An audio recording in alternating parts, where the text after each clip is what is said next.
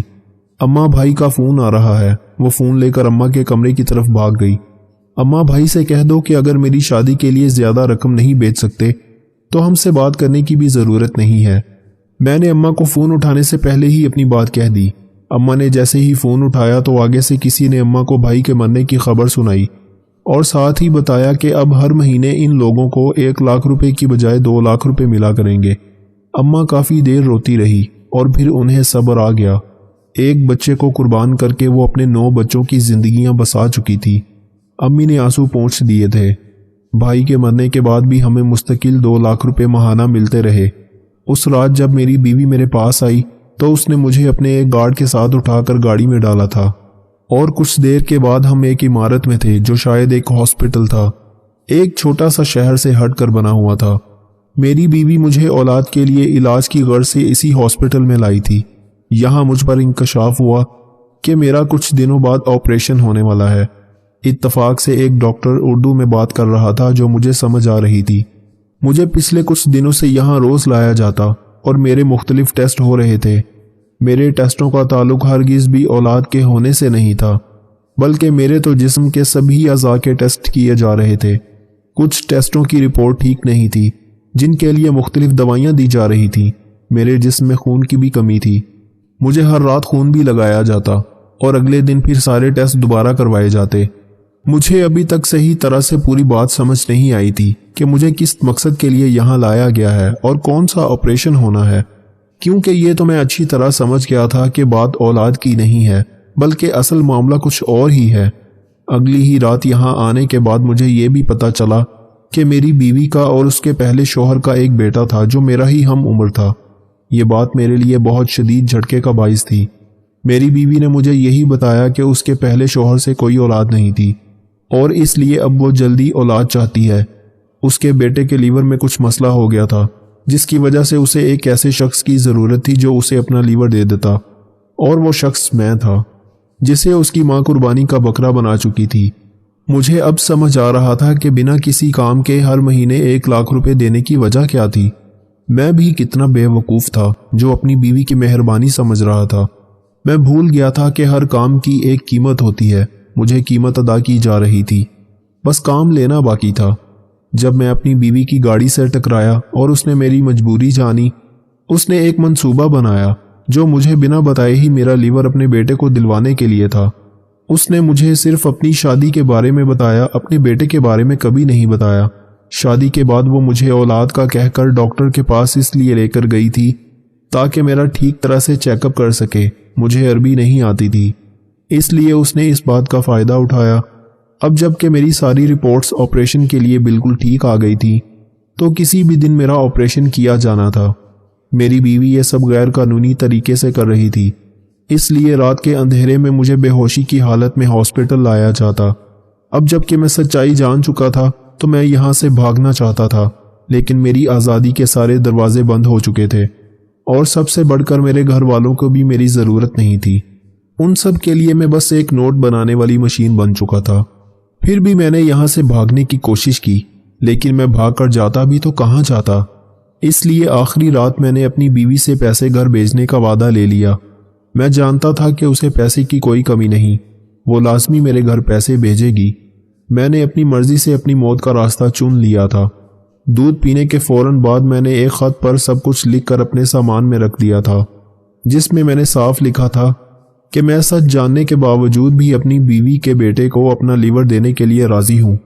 یہ خط میں نے اپنی بیوی کے نام لکھا تھا کہ وہ میرے گھر والوں کو پیسے بھیجنا نہ بھولے۔ مجھے اب بھی اپنے گھر والوں کی فکر تھی، اس لیے میں نے خط میں دوبارہ لکھا، میں جانتا تھا کہ میرے مرنے کے بعد میرا سارا سامان کھولا جائے گا اور میری بیوی تک یہ خط پہنچ جائے گا۔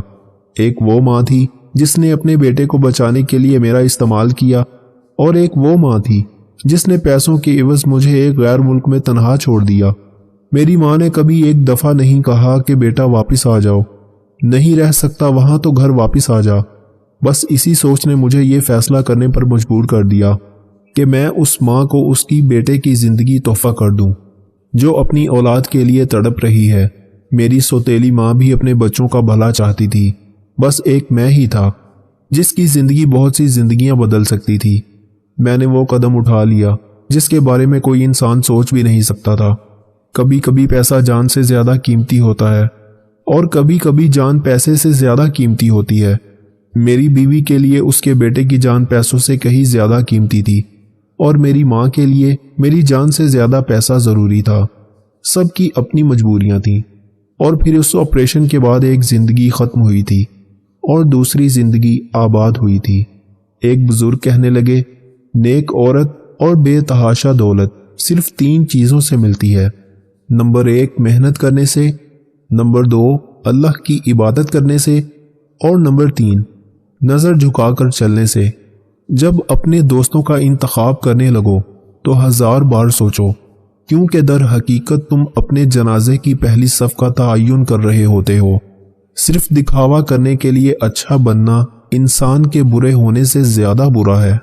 اگر کسی آدمی کو خود میں کوئی عیب خامی نظر نہ آئے تو سمجھ لو کہ اس کی جہالت انتہا سے بھی آگے نکل گئی ہے۔ اگر آپ چاہتے ہیں کہ آپ کا نام تا دیر قائم رہے تو اپنے بچوں کو اچھا اخلاق اور اچھا کردار سکھاؤ۔ ہمیشہ گفتگو ایسی کرو کہ سامنے والے کا دل جیت لو، اور اس طرح مسکراؤ کہ دشمن کا کلیجہ چیر دو۔ جب آپ کسی جگہ کسی کے راستے سے کانٹے ہٹا رہے ہوتے ہیں تو کسی جگہ تمہارے راستے سے خاردار جھاڑیوں کو رب کریم کے حکم سے ہٹا دیا جاتا ہے۔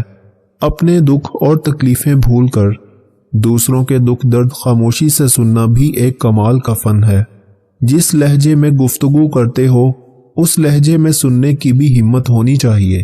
طاقت کی صرف تب ضرورت ہوتی ہے جب کچھ برا کام کرنا ہو، ورنہ اس دنیا میں سب کچھ حاصل کرنے کے لیے تمہارا حسن اخلاق اور حسن عمل ہی کافی ہے۔ جب تک تمہاری وجہ سے کسی کا دل بے سکون رہے گا تمہیں کبھی سکون نہیں ملے گا۔ ساری عمر ایک سبق یاد رکھو، عبادت اور تعلقات میں ہمیشہ نیت صاف رکھو۔ کسی کا حال معلوم کر لینے سے کوئی ٹھیک تو نہیں ہو جاتا، صرف اسے ایک تسلی ہی ہو جاتی ہے کہ اس معاشرے کی بھیڑ میں کوئی چاہنے والا موجود ہے۔